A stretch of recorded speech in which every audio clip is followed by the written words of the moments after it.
전현희 민주당 수석 최고위원 그리고 정구승 변호사 함께합니다. 안녕하십니까? 안녕하십니까? 네, 반갑습니다. 안녕하세요. 오늘은 저희가 특별하게 두 분 함께 모셔서 말씀을 좀 들어봐야 될 것 같은데요. 먼저 간밤에 있었던 박성재, 황교안 두 사람의 영장 기각, 전현희 최고위원은 어떻게 보셨는지요?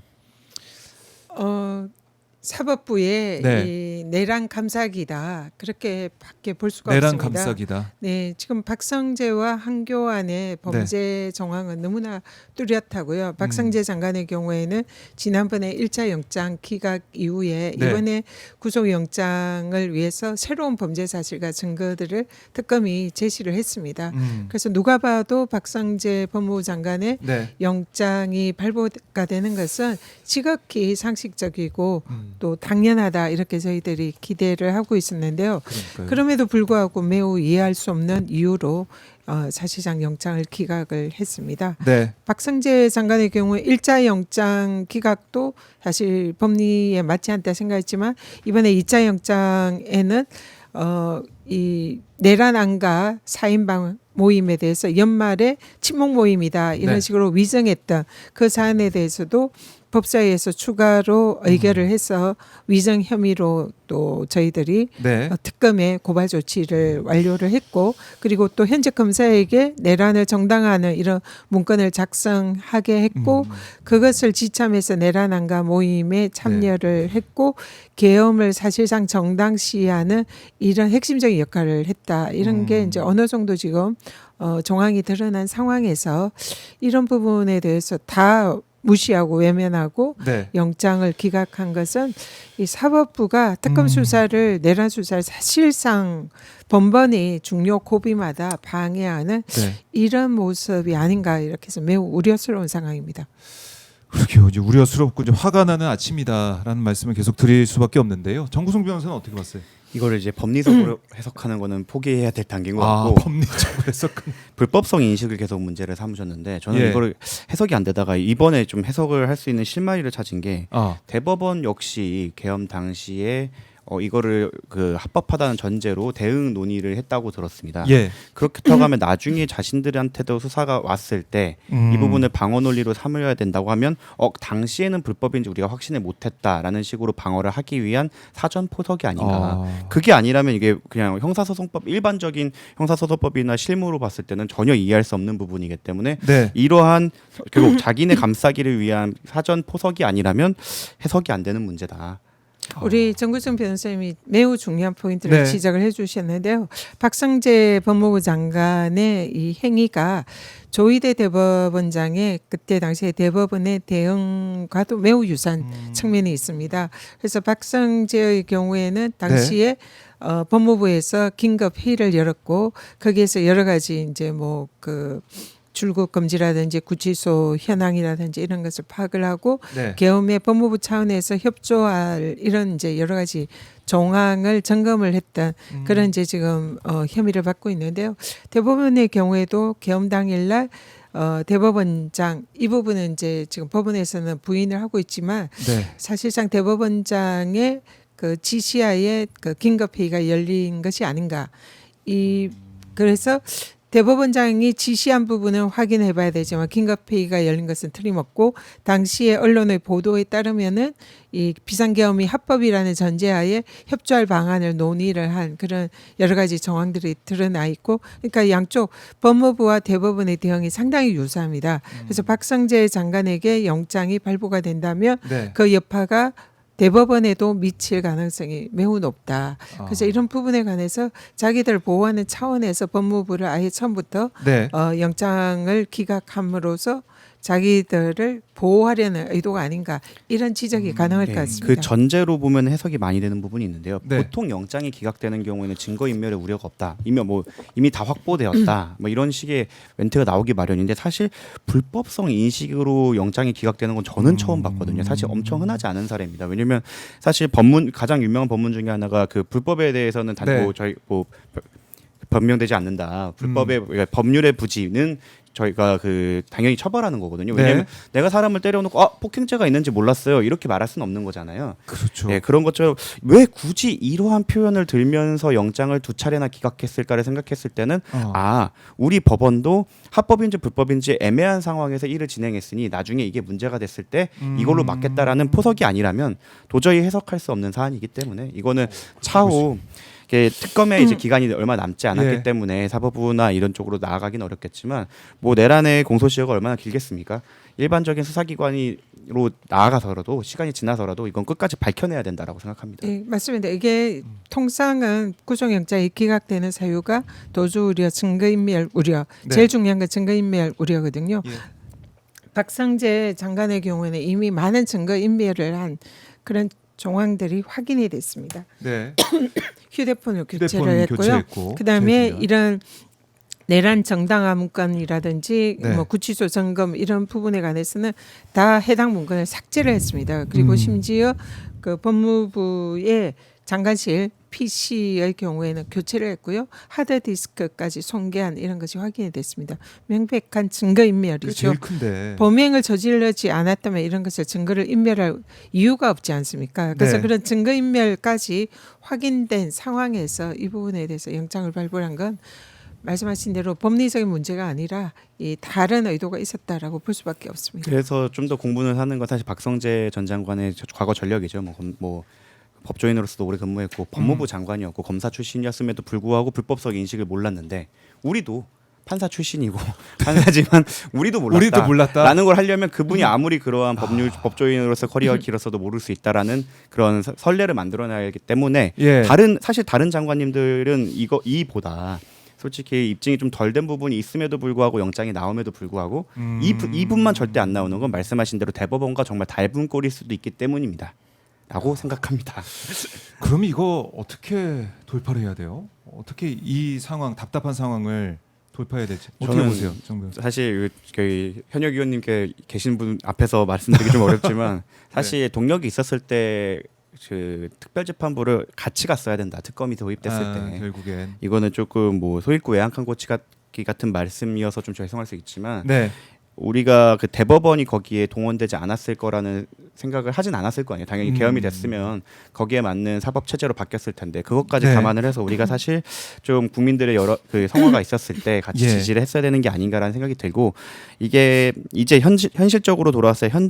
지금 현 상황에서는 박성재 법무부 장관이 무죄가 나오긴 힘들 겁니다. 워낙 다른 부분에서 입증이 워낙 잘 되어 있기 때문에 그런다고 한다면 이 그 수사 진행 상황을 봐서 특검이 아니더라도 네. 그 기존의 수사기관이 수사를 해서 사법부까지 치고 올라갈 수 있게 이게 법률적으로 좀 서포트가 돼야 되지 않는가. 그러니까 장기적으로 봤을 땐 저는 공수처를 개혁을 하면서 네. 공수처의 수사 범위를 이제 사정기관과 그 사법부로 제안을 하고 거기에 맞는 카운트 파트너로 그 판검사에 대해서 일반적인 판검사가 그 판결을 하는 경우에는 조금 팔이 안으로 굽을 수 있기 때문에 네. 거기에 맞는 전담재판부를 설치하는 법안을 만든다면 차후에 그 새로 이제 리뉴얼된 공수처가 이 부분을 수사하게 되면서 그 영장을 청구하게 된다면 지금의 사법부가 아닌 그 전담재판부나 이거에 맞는 그 판사들을 처벌하거나 판사들을 수색할 수 있게 해주는 그런 그 재판부와 함께 간다면 그때 좀 밝혀질 수 있지 않을까 생각을 합니다.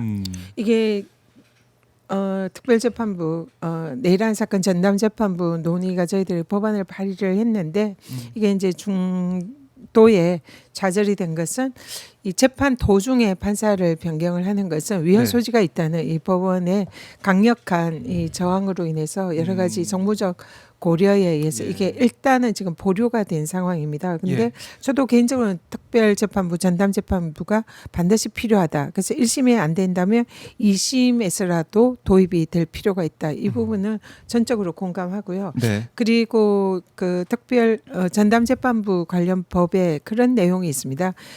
영장, 이 3대 특검 대응 영장 전담 판사를 별도로 두는 이것도 지금 논의가 법안에 담겨 있는데요. 네. 오늘 이 계속적인 이 영장 판사들의 이 3대 특검 사안에 대한 영장 기각, 뭐 최혜병 특검도 사실상 뭐 임성근만 구속이 됐고 주요 그 핵심 피의자 5명은 네. 영장이 전원 기각이 됐지 않습니까? 이런 거 볼 때 법원이 지금 이 내란 사건이나 국정농단 사건에 대한 청산 의지가 없는 것 아니냐 이렇게 볼 수밖에 없고요. 특히나 수원지법에서 3명의 영장 판사가 매우 이례적으로 중앙지법에서 영장 전담 판사로 동시에 임명된 것은 이것은 조희대 사법부의 일종의 이 내란 사건, 국정농단 사건을 방어하는 그런 윤석열과 뭔가 이심전심으로 뭔가 그 서로 협조하고 있는 게 아닌가 이런 강한 의구심이 있습니다. 그렇기 때문에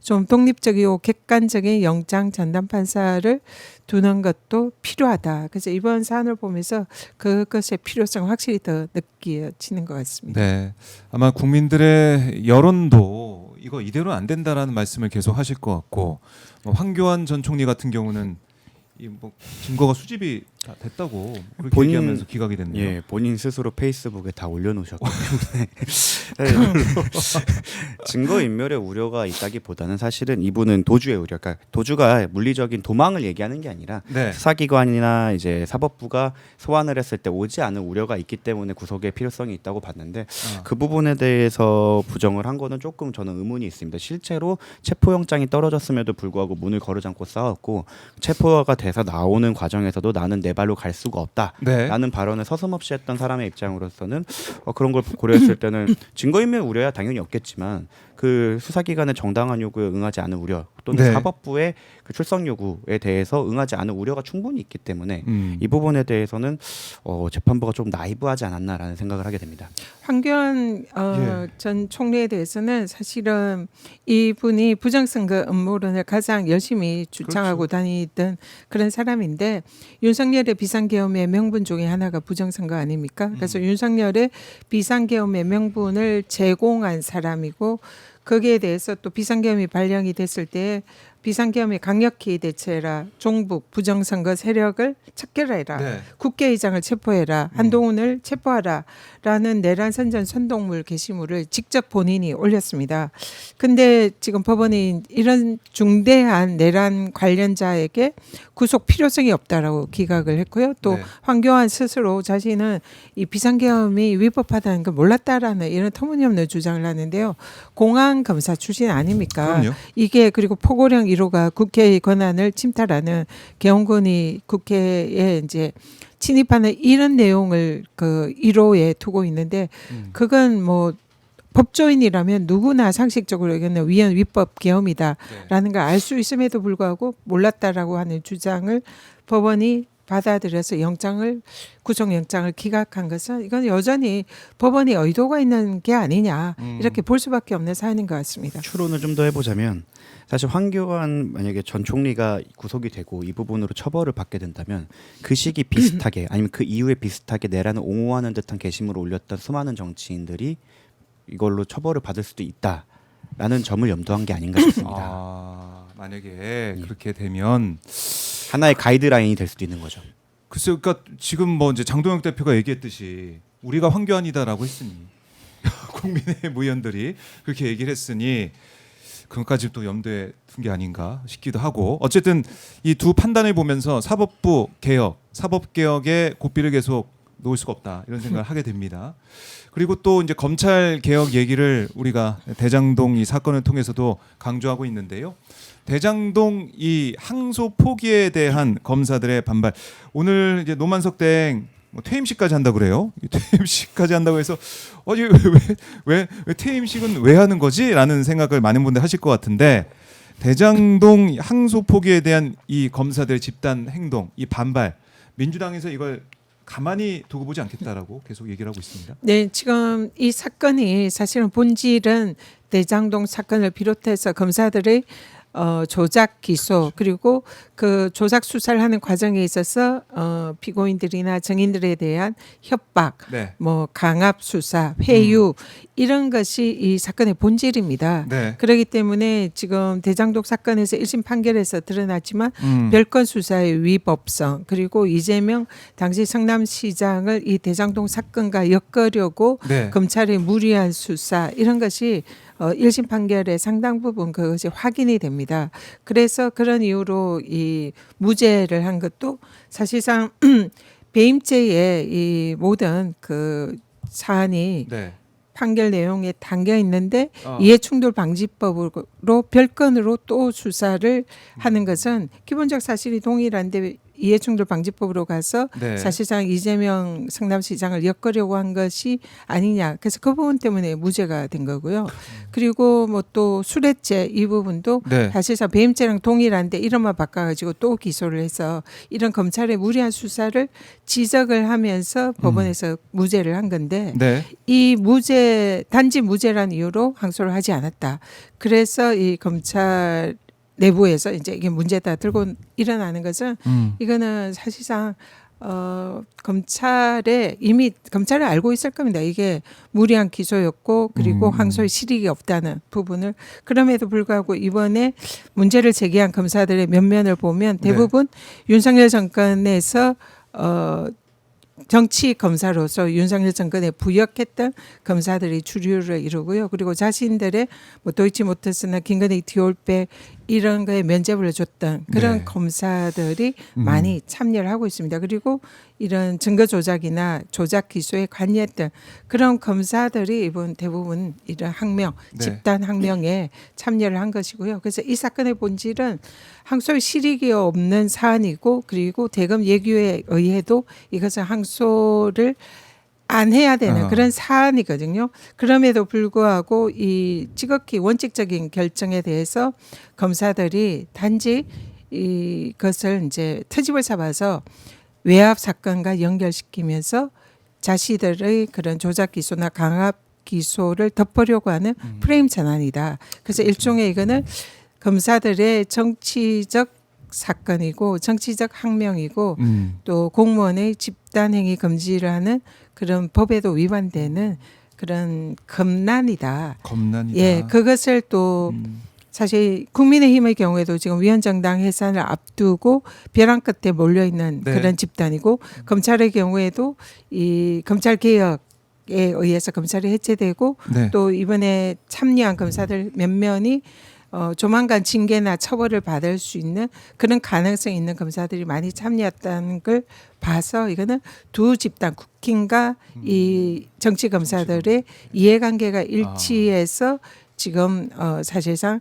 자신들의 그 연명하려는 마지막 몸부림이다. 그렇게 보입니다.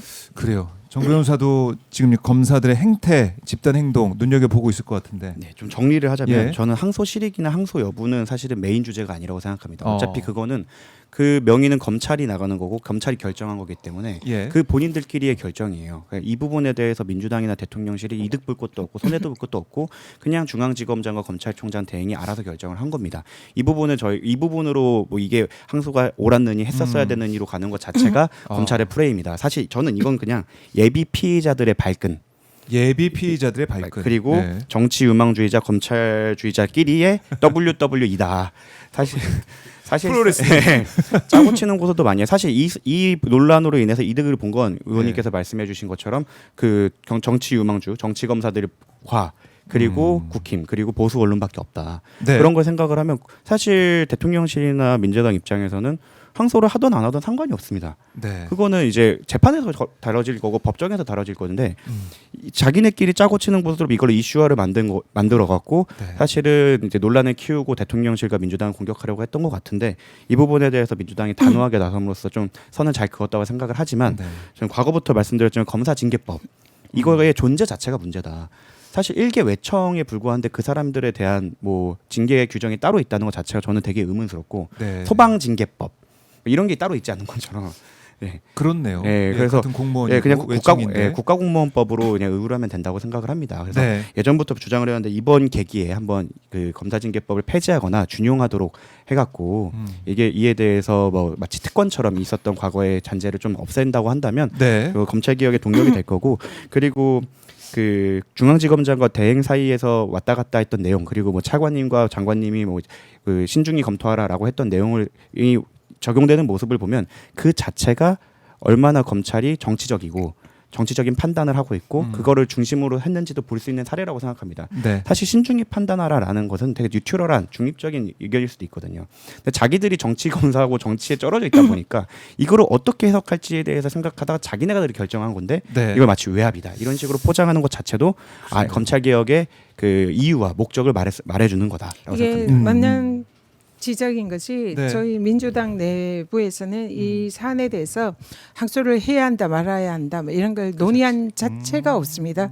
그래서 항소를 하든 안 하든 그는 검찰의 판단이고 네. 거기에 대해서 뭐 정치적 실익이라든지 유불리 이런 것은 사실 우리 입장에서 전혀 없었습니다. 그래서 얼마든지 검찰이 자율적으로 판단을 할 수 있었는데 이 별거 아닌 사안을 이것을 외압 사건으로 둔갑을 시키고 네. 항명 사건으로 이렇게 이제 비화를 시키면서 사실상의 전국의 이 모든 것을 지금 프레임을 전환을 시킨 거죠. 네. 자, 지금 보니까 질의응답에 간단히 응하시겠습니다. 팩트시트 관련 대통령 브리핑이 지금 시작되는데 한번 잠깐 보고 오시죠. 직접 듣겠습니다. 존경하는 국민 여러분, 지난 두 차례의 한미 정상회담에서 양국이 합의한 내용이 담긴 공동 설명 자료 조인트 팩트시트 작성이 마무리됐습니다. 이로써 우리 경제와 안보의 최대 변수 가운데 하나였던 한미 무역 통상 협상 및 안보 협의가 최종적으로 타결됐습니다. 정부를 믿고 아낌없는 성원을 보내주신 국민 여러분, 정부와 함께 발로 현장을 함께 띄워준 기업인 여러분, 국익을 위해 최선을 다해 협상에 임해준 공직자 여러분, 다 여러분 덕분입니다. 대통령으로서 머리 숙여서 감사 인사를 드립니다. 좋은 경쟁을 위해서는 훌륭한 파트너가 있어야 하는 것처럼 이번에 의미 있는 협상 결과를 도출하는 데 있어 다른 무엇보다 트럼프 미 대통령의 합리적 결단이 큰 역할을 했습니다. 트럼프 대통령의 용단에 감사와 존경의 말씀을 전합니다.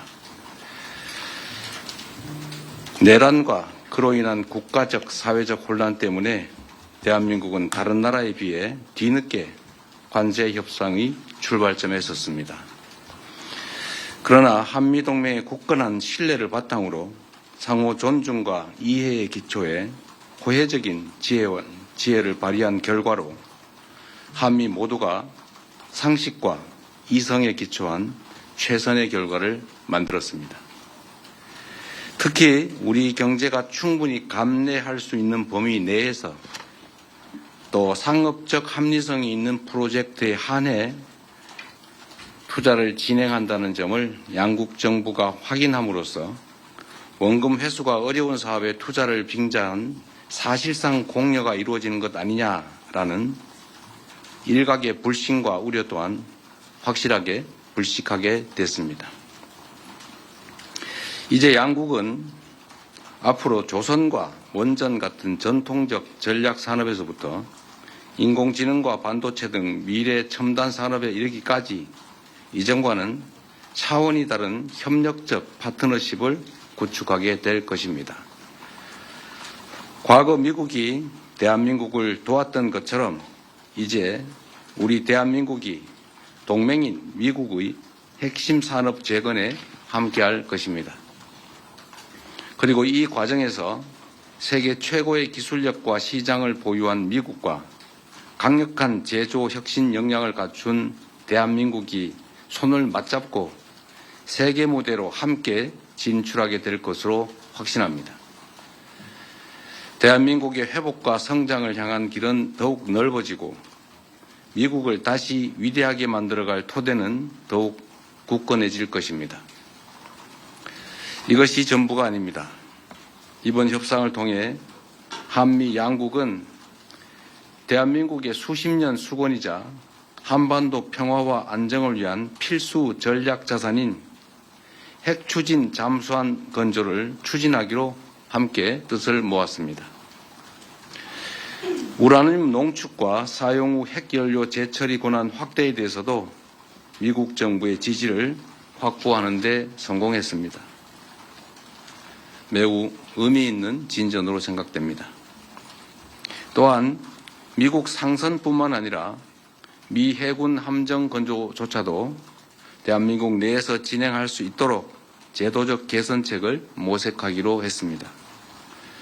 대한민국과 미국의 조선업이 함께 위대해질 수 있는 발판이 구축된 것입니다.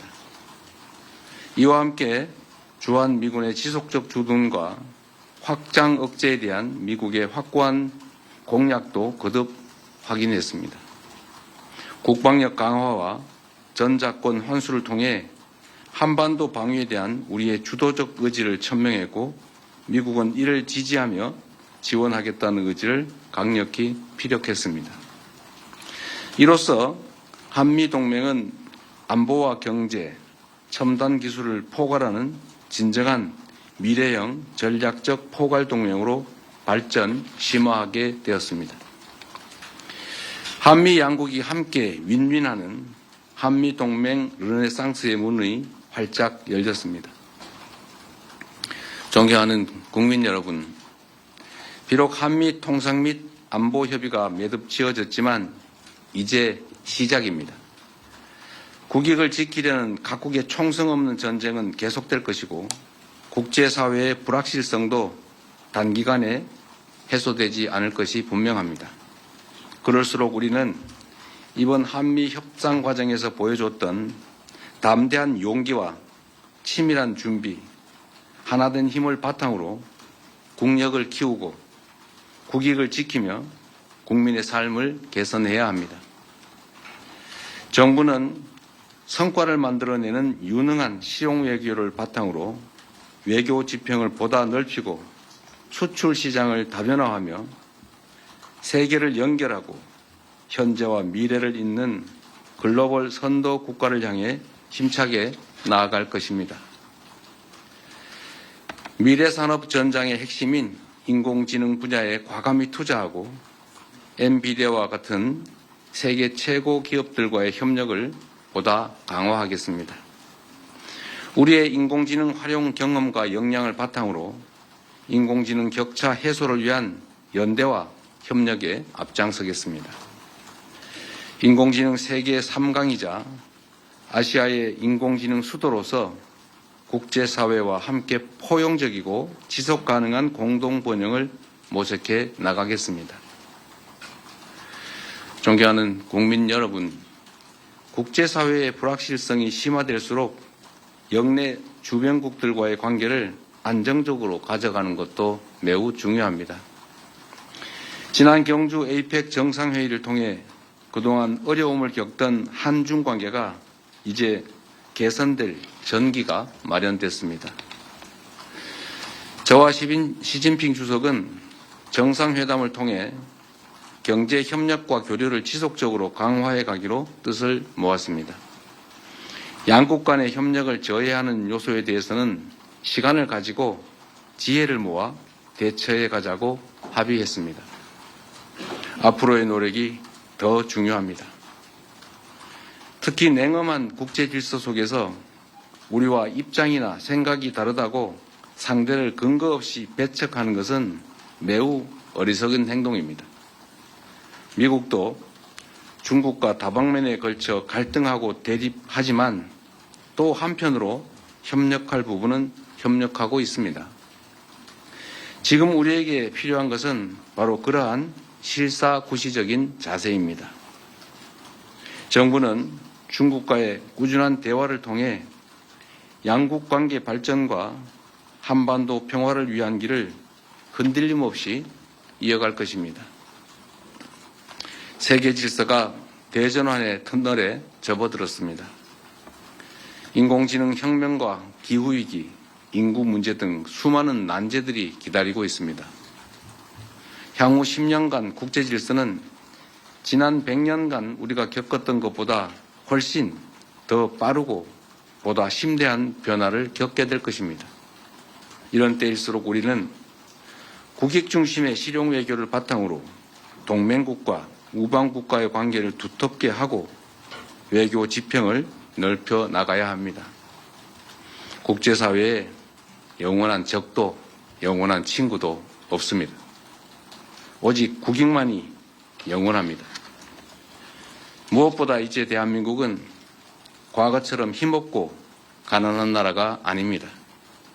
세계 10위권의 경제력과 5위의 강력한 군사력을 바탕으로 한반도와 동북아의 질서를 주도하는 중심 국가로 힘차게 뻗어 나아가야 합니다.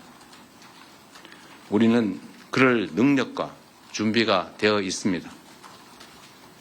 저는 다음 주 G20 정상회의 참석차 남아프리카 공화국으로 출국합니다. 나라 밖에서 활동하는 우리 국민들과 기업들이 안심하고 해외에서 활동할 수 있도록 그 환경을 더 적극적으로 만들어 나아가겠습니다. 국민의 삶을 개선하고 국가의 더 나은 미래를 개척하는 데 정부의 모든 역량을 쏟아붓겠습니다. 함께해 주십시오. 고맙습니다. 네, 질문은 공동 설명 자료 팩트 시트에 관련된 좀 구체적인 내용 그리고 세말적 내용들은 이후에 네, 이재명 대통령의 한미 관세 협상 팩트시트 합의 관련 브리핑 보고 왔습니다. 최고위원님 보시면서 어떤 생각하셨는지 궁금하네요. 이번에 이제 그동안 팩트시트가 없었다고 국민의힘 쪽에서 이게 사실상 알맹이가 없는 그런 회담이다 비판을 했는데요. 그런 네. 비판을 이제 일거에 종식시킨 그런 기자회견이었다 보고요. 일단은 좀 이 기자회견을 보면서 좀 약간 가슴이 뛰었습니다. 일단 세계 3대 AI 강국, 네. 엔비디아 이제 GPU 칩을 확보함으로써 확실히 그런 3대 강국에 들어갈 수 있다는 비전 제시, 그리고 세계 5대 군사 강국으로서의 자부심, 네. 그것을 기반으로 해서 앞으로 대한민국이 주도적으로 미국에 의존한 그런 국방이 아니라 국방에 대해서 주도적인 그런 방위 네. 자주국방을 의지를 피력을 했고요. 여기에 또 미국이 사실상 이제 지지하고 네. 지원하겠다는 의사를 표명했다. 그래서 전작권 환수에 대해서도 그동안 국내에서 많은 좀 우려가 있었지만 네. 거기에 대해서 미국의 지지를 이끌어냈다. 이런 부분이 매우 의미가 있는 것 같습니다. 네. 그래서 세계 3위, 세계 5위 이런 수치가 제한 이제 함축하는 의미는 대한민국이 이제는 이재명 정부와 함께 국익 중심 외교를 통해서 앞으로 대한민국이 전 세계를 선도하는 네. 적어도 선진국으로 이제는 명백하게 도약했다. 이것을 선언하는 거다 이렇게 보고요. 특히 지금 이제 여러 가지로 뭐 한중 관계가 지난 윤석열 정권에서 매우 위기에 처했는데 네. 새로운 한중 관계의 개선을 하는 그런 지평을 마련을 했다. 그래서 이재명 대통령께서 오늘 천명하신 그 기조의 핵심은 국익을 위해서는 뭐든지 할 수 있다. 네. 국익을 위해서는 이런 주변 국가의 안정이라든지 또 그 미국과의 이런 한미 동맹을 더 굳건히 한다든지 네. 이런 모든 것을 우리 정부가 하겠다. 그래서 정말 대한민국이 앞으로 더 글로벌 선도 국가로 나아가겠다는 것을 확실하게 국민들에게 보여준 매우 의미 있는 기자회견이다. 네. 이렇게 보입니다. 저희가 이제 방송 중에 이재명 대통령의 이 팩트시트 관련 브리핑 현장 실시간으로 보고 왔는데요. 자, 이렇게 그야말로 가슴이 이제 웅장해지고 많은 분들이 박수를 보낼 수 있는 그런 내용들 오늘 이제 발표가 됐습니다. 좀 저희 뭐 방송 중간에 이거 좀 보고 오느라고 조금 흐름이 끊기긴 했지만 그래도 이제 아까 이제 대장동 항소 관련해 가지고 검사들의 일단 반발에 있어서 이거 절대 안 된다. 그리고 이게 핵심 정말 이 포인트는 항소 포기 여부 그게 아니다. 이런 거 아니겠습니까? 가장 핵심은 네. 검란이다. 검난이다. 예. 결국 검찰의 지금 잔존 윤석열 정치 검사들의 네. 마지막 검찰 쿠데타다 이렇게 봅니다. 실제로 이 대장동 사건에 대해서 항소하든 항소하지 않든 이거는 사실 정치권의 주요 관심사가 아니었습니다. 그렇죠. 그런데 이것을 노만석 대행이랑 정진우 중앙지검장이 네. 이걸 논란으로 만들었고요. 그리고 이거는 검찰이 자체적으로 판단을 해서 항소를 하든지 항소를 하지 않든지 하면 되는 사안이었습니다. 뭐 일부 뭐 항소를 뭐 하는 거 신중히 하면 좋겠다 이런 의견이 있다더라도 네. 이거는 법무부 장관의 공식적인 수사 지휘가 없었거든요.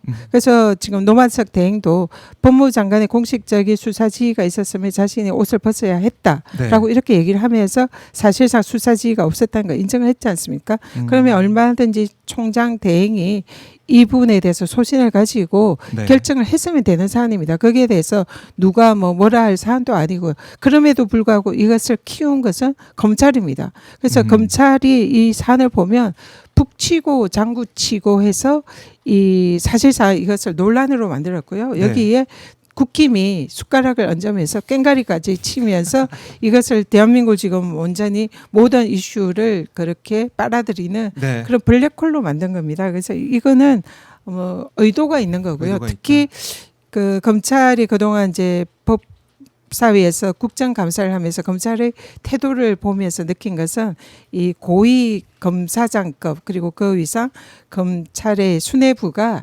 언제든지 옷을 벗고 싶은 시간을 기다리고 있구나. 그러니까 이들이 이미 지금 이제 공소청으로 검찰이 바뀌면은 네. 자신들이 거기에서 더 이상 그렇죠. 버티기가 네, 어렵고 네. 할 일도 할 일도 없다고 없다. 판단을 하고 아. 검찰의 어떤 여러 가지 이제 권한이 대폭 축소가 되잖아요. 예. 그러니까 이참에 뭔가 검찰의 영웅시 되면서 옷을 빨리 벗어서 자신들의 차후에 뭐 이런 금전적인 수익이나 이런 것을 모색하고 싶다는 그런 것을 저희들이 많이 읽었습니다. 그래서 저희 법사위원들이 저 사람은 언제 옷 벗을 것 같다 이런 식으로 얘기를 했었어요. 근데 실제로 이번 사안이 핑계가 된 거죠. 그래서 검사들 사이에 영웅처럼 보이게 하면서 검난을 일으키면서 예. 그것을 명분으로 이제 사실상 그 벗고 나가서 예, 벗고 정관 나가서 예우로. 뭔가 정관 예우라든지 이런 것을 하고 싶어하는 그리고 대부분이 윤석열 정치 검사 출신들이 많은데 네. 이 사람들은 이미 지금 새로운 이재명 정부에서는 앞길이 이제 앞으로 먹먹하고 깜깜하다. 네. 그렇기 때문에 차라리 나가는 게 좋겠다라고 아. 생각한 검사들이 대부분입니다. 그래서 이거는 검사들의 스스로 자작극이고 북치고 장구치고 이 사안을 별것 아닌 사안을 부풀려서 네. 이것을 외압설로 조작을 한 검사들이 그동안 잘하는 조작 기소 네. 그런 거와 유사한 그런 사안이다. 그래서 여기에 넘어가서 안 된다 이렇게 봅니다. 사실 네. 우상호 정무수석이 정말 잘 정리해 주셨던 게 사실 그 사람들이 제일 미운 사람은 이재명 대통령님일 거예요. 사실 그 사람들의 허위 진술이나 뭐 검찰의 외압에 굴복했다고 하더라도 그것 때문에 사실 선거에서도 졌고 개인적으로 재판을 받으면서 고생을 많이 했는데 걔네들은 뭐가 예쁘다고 봐주냐. 사실 그렇잖아요. 그래서 이런 걸 생각하면은 그 검찰의 프레임 자체가 얼마나 말이 안 되는지 알 수 있을 것 같고 네. 꼭 그 이번에 실명 연판장도 돌리고 실명으로 이프로스의 게시글을 올렸던 사람들에 대해서는 당 차원에서 검사징계법 개정이든 폐지를 통해서 징계를 해서 징계를 하게 되 그 검사징계법이 없어지고 만약 국가공무원법으로 되면 파면까지도 가능하게 되거든요. 네. 그렇게 되면은 이제 뭐 변호사 개업이나 이런 부분이 많은 타격이 오기 때문에 그런 실질적인 타격을 가도록 해서 네. 이제 다시는 이러한 검난이 일어나지 않도록 사실 잘 생각해 보시면 뭐 행정안전처 공무원들이 연판장을 돌려 국가정부 시책에 반대했다라던가 소방청 공무원들이 내부 게시판에 올려서 뭐 누구를 비판했다라는 게 기사로 나온 적을 한 번도 본 적이 없어요. 맞아요. 예, 검사들. 도대체 검찰청이 무엇이길래 음. 이 부분에 대한 특권에 대해서는 민주당이 한번 회수하는 기회를 삼았으면 좋겠다라고 생각합니다. 가깝게는 경찰의 예를 보면은 윤석열 정권 당시에 경찰국 신설을 할 때 전국에 경찰들이 이 경찰 회의 맞아요. 이런 걸 소집을 했고 유삼영 당시에 이제 총경이 그것을 사실상 이제 주도를 했다 회의를 열었다 이 이유로 정직 3개월의 징계를 받았습니다. 그리고 지금 아직도 재판을 하고 있는데요.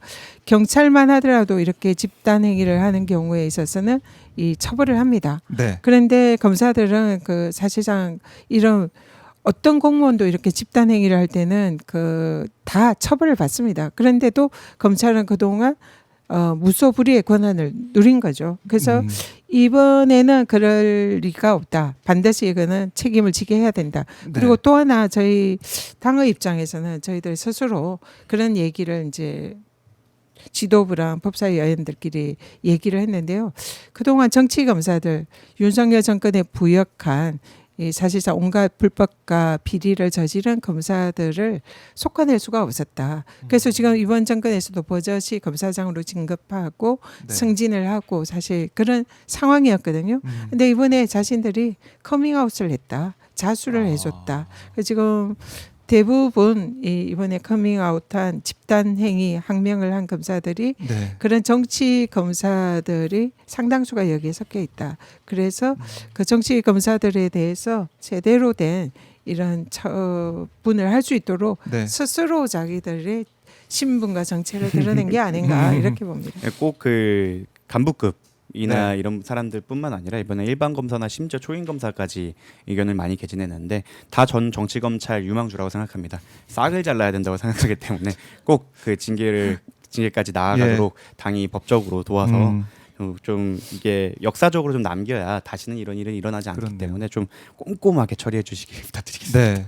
그러니까 검사들의 이런 뭐 특권, 특혜, 그다음에 악행 이런 것들이 이재명 정부 들어서 근절이 됐다, 사라졌다라는 역사의 한 페이지가 쓰여질 수 있도록 이재명 정부 또 특히 민주당에서 열심히 역할할 거라 생각을 합니다. 자, 검찰 얘기까지 저희가 이어가 봤고요. 그리고 중요한 얘기 저희가 짚어야 될 게 바로 이제 오세훈 서울시장, 명태균 또 이제 대진신문 이후에 나왔던 입장 이걸 좀 정리해봐야 될 것 같은데 오세훈 시장 측이 어제 김건희 특검에 의견서를 냈어요. 범행 동기가 없고 증거는 명태균 주장뿐이다. 이런 주장, 그러니까 상식적으로 말이 안 된다는 얘기를 오세훈 시장 측에서 계속 하고 있는 것 같은데요. 전현희 최고위는 어떻게 보셨습니까? 이런 이건 우리 정구성 네. 변호사님이 민태균 게이트 전문 변호사시니까요. 맞아요. 네. 먼저 한번 들어볼까요? 예, 말씀을 이런 좀 오세훈 주시면 좋을 것 시장의 같습니다. 총론적으로 말씀 한번. 범행 동기가 없다고 하는데 범행 동기 없다. 당선이 될 목적이라는 동기가 충분히 있고요. 증거는 명태균 주장뿐이라는데 그렇지 않습니다. 계좌이체 내역부터 시작해서 수많은 참고인들이나 증인들의 주장이 있고요. 상식적으로 말이 증거가 됩니다. 있다. 그리고 구체적으로 오세훈 시장이 말을 하면서 법률 지식 있는 변호사 출신이자 4선 서울시장으로서 이렇게 할 리가 없다라고 하는데 김영선 의원도 변호사 출신이죠. 예, 4선 이상의 의원을 지낸 걸로 알고 있는데 예. 그분도 똑같이 같은 비슷한 죄를 저지르고 있다. 그리고 제3자를 통한 정치자금 대납을 계획하고 나아갈 리가 없다라고 하는데 제3자가 아니죠. 사실상 측근입니다. 예, 상생학교나 이런 걸 통해서 스폰서로 많이 알려진 김한정 제3자가 예, 아니다. 측근이다. 예, 사실상 그 한 몸으로 볼 수 있는 예. 사람이기 때문에 제3자로 볼 수도 없고요. 음. 생면부지 사람에게 자백하는 행동을 했다는 게 아니라 생면부지가 아니라 거래 관계를 튼 다음에 신뢰 관계가 형성된 다음에 자백하는 행동을 한 거죠. 그러면 거래 파트너한테 얘기를 했기 때문에 그것도 신빙성이 있다는 거고 상식적으로 말이 안 된다고 하는데 지금이야 서울시장으로서 공고한 지위를 갖고 있으니까 그랬지. 네. 당시 그 선거를 할 때만 하더라도 그 정치계에서 떠났다가 돌아오는 사실은 김영선을 되게 성공 사례로 볼 수밖에 없는 오세훈 시장의 입장이었거든요. 김영선 지금 전 의원도 정치에서 조금 밀려났다가 다시 네. 국회의원으로 돌아오는 과정이 있었기 때문에 그걸 명태균이 성공 사례로 많이 팔았고 오세훈 시장 역시 그거를 굉장히 눈여겨봤을 거예요. 아, 나같이 잠깐 정치계를 떠났던 사람들을 복귀시켜주는 일타 강사구나. 라는 생각을 한다고 하면 예. 충분히 상식적으로 납득이 가능한 부분이기 때문에 그리고 아마 오세훈 시장은 피의자로서 증거에 대한 접근 권한이 없었기 때문에 지금까지 증거가 없다고 말씀하시는 것 같은데 네. 기소가 되시면 아마 열람 등사를 통해서 많은 증거가 있었다는 것을 알게 될 겁니다. 그래서 얼마 남지 않았다라고 생각합니다. 얼마 남지 않았다.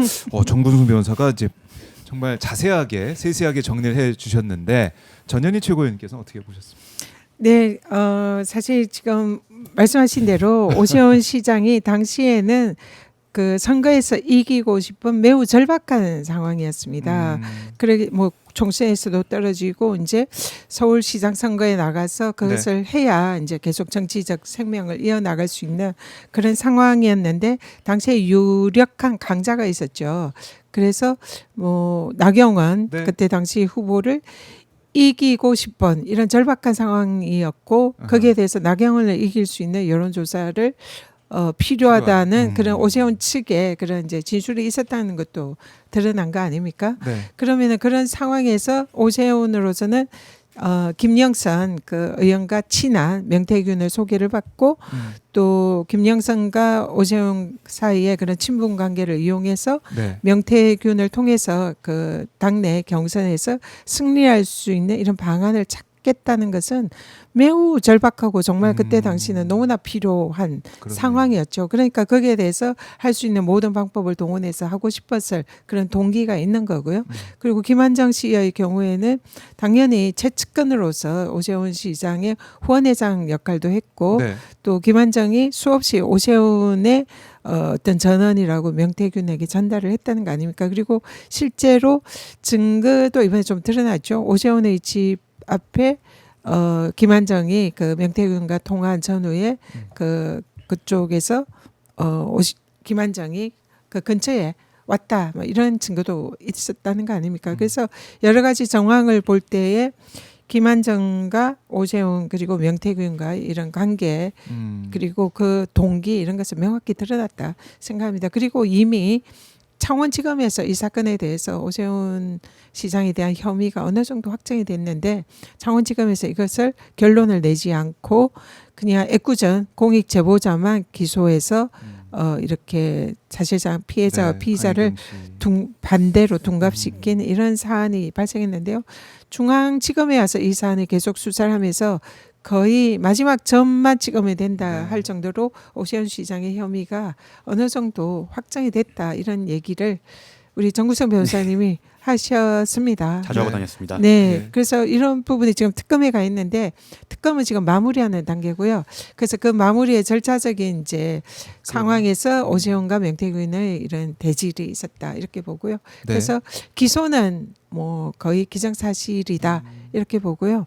다만 이제 이게 어느 정도까지 특검이 이 부분에 재질의 중대성을 인정을 해서 뭐 구속 수사를 한다든지 이런 것만 남아 있는 게 아닌가 이렇게 싶습니다. 그래요. 거의 이제 다 왔다라는 건데 정국승 변호사 계속 얘기를 했듯이 이제 뭐 기소는 피할 수 없는 것이고 마지막 이 조사 막바지에 이제 끝내는 가운데 대지신문했다 이렇게 보셨잖아요. 네, 저는 그렇게 판단했고 예. 실제로 담당 검사한테 들었던 얘기를 그대로 이제 강혜경 씨가 들었던 거를 전달을 하는 거기 때문에 네. 점만 찍으면 된다라는 말을 이미 올 3월, 예. 4월경에 이미 했었기 때문에 중앙지검에서 예. 그렇죠. 예. 그렇기 이미. 때문에 거기에 대해서는 이제 다른 특검 출범부터 시작해서 다른 수사 때문에 약간 우선순위에 뒤로 밀려 있다가 네. 특검이 마무리되는 단계이기 때문에 음. 마지막으로 피의자의 변을 듣는 차원에서 대지신문이 이루어지지 않았나 싶습니다. 네. 그래서 얼마 남지 않았다 기소까지 이렇게 볼 수가 있겠고 뭐 이건 뭐 이른바 이제 사법 리스크라고 한다면 정책적인 면에 있어서도 많은 분들께서 걱정을 많이 하고 계신데 결국 최근에 이제 종묘 이 초고층 고층 개발 논란 이게 정말 계속 커지고 있습니다. 특히 이번에 이제 보도가 된 내용을 보니까 서울시 측의 입장 이게 좀 황당한 입장을 지금 내놨는데 어떻게 이런 얘기를 할 수가 있을까 저는 싶기도 해요. 자, 한번 띄워주십시오. 공문 띄워주세요. 자, 이겁니다. 이 국가유산청 세계유산정책과 관련된 내용인데 그러니까 종묘 관련 이코머스 검토 의견서가 영어 원문으로 작성돼서 전문 분야인 문화재 관련 사항에 대한 정확한 의미 파악을 할 수가 없어서 대응 방안을 마련할 수가 없습니다. 뭐 이렇게 얘기를 했어요. 이게 어떤 의미가 있는 겁니까, 최고위원님?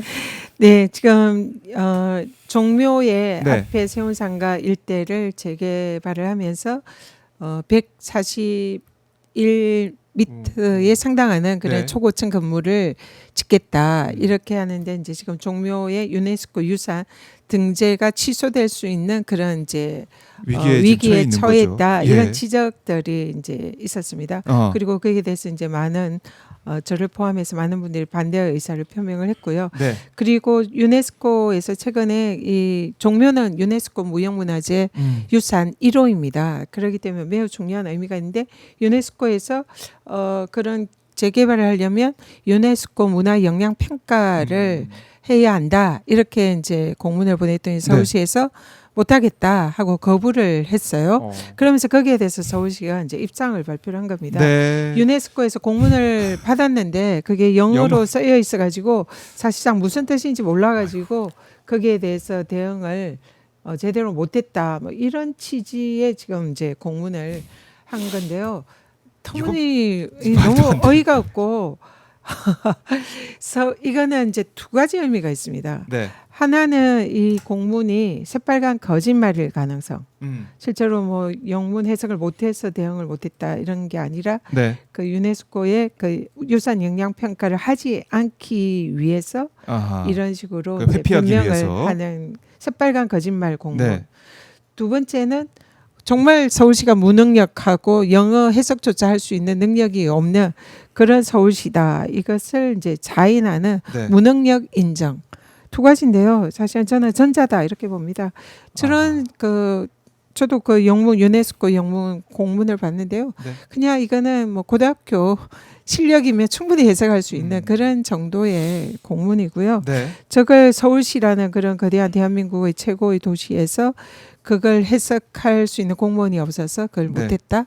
누가 믿겠습니까? 그래서 아하. 이거는 그 유네스코 영향 평가를 회피하기 위한 예. 그런 서울시의 그런 뭐 꼼수에 불과하고 새빨간 거짓말이다. 거짓말이다. 저는 이렇게 봅니다. 좀 예. 두 가지 포인트가 있는 것 같은데 그 한 라틴어 정도였다면은 좀 이해할 수 있을 것 같아요. 급하게 우리가 해석하기가 어려웠다라고 예. 할 수 있는데 또 하나의 직구너머에게 마련할 수 없다입니다. 아, 마련할 수 없었다가 아니라 마련할 수 없습니다. 앞으로 할 계획도 없다는 거죠. 그렇네요. 이거는 마련할 수 없습니다. 과거에 우리가 급하게 영어 연문이다 보니까 이제 예. 공식적인 입장을 대응하기에는 시간이 필요했었습니다. 마련할 수 당장은. 없었습니다. 네. 조금 기다려 주십시오가 아니라 마련할 수 없다입니다. 저거는 안 하겠다는 거죠. 음. 의지가 담겨 있다는 부분이라 저 부분은 이 공문 자체로도 좀 문제가 될 수 있고 네. 사실은 만약에 이게 직무라고 한다면 적극적으로 직무를 유기한 걸로도 볼 수 있지 않을까. 예, 이거는 사법적인 문제가 되는 것도 가능해 보일 그래요. 정도로 공문이 굉장히 공격적이네요. 일단 공문이라면 공식 문서잖아요. 예. 그러면 공문서의 경우에는 그 내용이 허위가 있어서는 안 됩니다.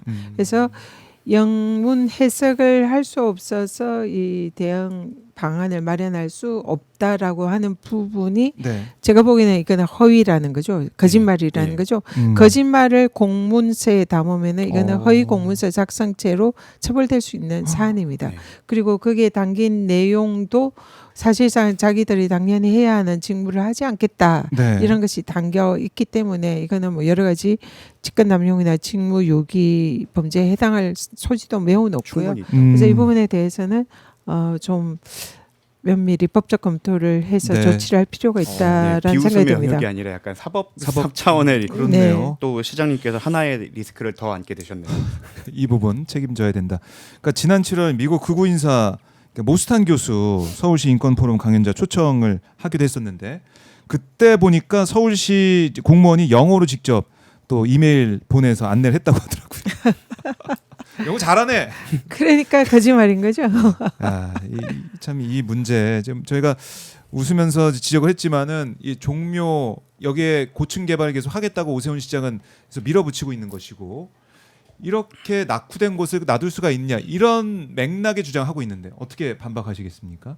전현희 최고위원께서는 그러니까 이걸 놔둘 수 없는 거 아니에요. 세계인들이 와서 보는데 노후된 세운상가 이 건물 이걸 당연히 바꿔야 되는 게 아니야 이런 논리. 개발을 하지 말라는 게 아니고요. 노후된 상가나 뭐 이런 그 지금 도심에 낙후된 네. 그런 건축물 부분에 대해서는 그 일대에 맞는 그런 재개발을 할 필요는 분명히 있다. 네. 민주당에서도 재개발을 반대하는 것은 아니다. 다만 중요한 것이 뭔가 이럴 때 네. 우리 사실상의 민족의 혼이라고 할 수 있는 종묘, 네. 사직 뭐 이런 사직, 얘기를 하지 네, 않습니까? 종묘, 사직. 그 종묘의 문화적인 가치를 보존을 하면서 네. 병립할 수 있는 이런 개발을 하는 것이 필요하다. 이런 얘기고요. 그래서 제가 저게 반대 기자회견을 하면서 그런 표현을 썼습니다. 네. 수직 개발만이 능사가 아니다. 수평적인 아름다움도 얼마든지 그 개발을 할 수 있는 그런 게 있다. 그래서 종묘의 아름다움, 그 문화적인 가치와 함께 할 수 있는 개발 이것이 필요하고요. 거기에 대해서 이제 만약에 거기에 살고 있는 그런 주민들이 그 개발 이 자신들의 이제 여러 가지 또 이익에 부합하는 이런 개발을 하기를 원하지 않습니까? 네. 근데 그것이 반드시 수직적인 높은 고층 빌딩만을 세우는 것이 그 주민들의 이익에 부합하는 것은 아니다.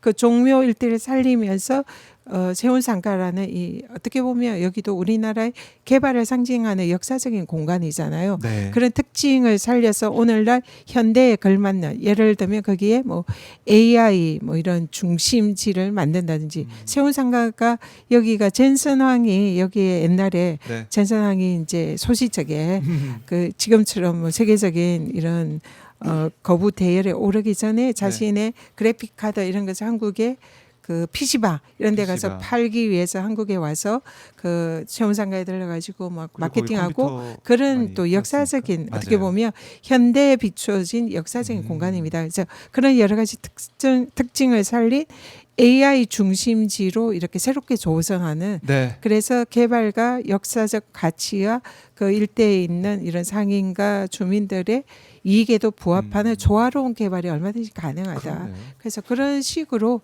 좀 모색을 했으면 아. 좋겠다. 이런 대안을 제시를 합니다. 그러니까 이게 초고층 개발이 그게 답이냐? 그러니까 개발대 반개발 프레임으로 요새온 시장을 몰고 가려고 하는데 그게 아니다. 네. 조화로운 개발 발전을 하자는 거다. 우리 국민에게 도움이 되는 쪽으로 가자는 거다. 이 말씀 정리해보고 전현희의 서울 한 바퀴 종묘를 살려라. 이번 주 토요일에 주말에 오후 4시에 세계문화유산 종묘에서 배우 이원종 씨, 이기영 씨, 이관훈 씨 이렇게 배우들과 함께 또 네. 전현희 최고위원이 가네요. 출동을 네. 하네요. 세 분이 우리 민주당의 문화예술특위의 이현정 씨 경우에는 위원장이십니다. 네. 그래서 종묘와 관련해서 어제 기자회견을 했고요. 좀 그거에 대해서 현장에 가서 문화예술특위 차원에서 그리고 저는 민주당 지도부 차원에서 네. 종묘를 어떻게 보존하고 또 그 개발과 이렇게 조화로운 개발을 할 수 있는지 이런 부분에 관해서 내일 현장 아, 라이브 바로 방송을 내일이네요. 통해서 방송을 할 예정입니다. 예. 많이 좀 가져주시면 감사하겠습니다. 네, 오마이 TV가 또 생중계를 하니까 여러분들 많이 봐주시면 감사하겠습니다. 자, 저희가 좀 시간이 좀 모자란데 그래도 마무리 좀 해야 될 때가 돼가지고요. 이제 두 분 보내드려야 될 것 같습니다. 두 분 한 말씀씩 듣고 싶은데 먼저 정구승 변호사 못다한 말씀 있으면 들어보겠습니다. 저는 항상 열심히 하고 더 일찍 오도록 하겠습니다. 더 일찍 오도록하겠습니다. 예, 변호사계 아이돌 정구승 변호사 말씀을 들어봤고요. 자, 전현희 최고위원 못다한 말씀이 있다면 네, 들어보겠습니다. 오늘 예. 오전 11시 20분 이제 아. 곧 소통관에서 지금 박성재 법무부 장관과 황교안의 구속영장 기각 이 부분에 관해서 저희 3대 특검 대형 특위에서 비판 기자회견을 할 예정입니다. 그래서 지금 박성재와 황교안의 구속영장 기각의 문제점 그리고 앞으로 어떻게 할 것인가 여기에 관해서 당의 공식적 입장을 발표를 할 예정이니까 많이 관심 가져주시고 함께해 주셨으면 감사하겠습니다. 네, 오마이 TV에서도 생중계하겠습니다. 두 분 말씀 잘 들었고요. 다음에 또 모시겠습니다. 네, 고맙습니다. 감사합니다. 네, 감사합니다. 지금까지 전현희 민주당 최고위원 정구승 변호사 함께 해봤습니다.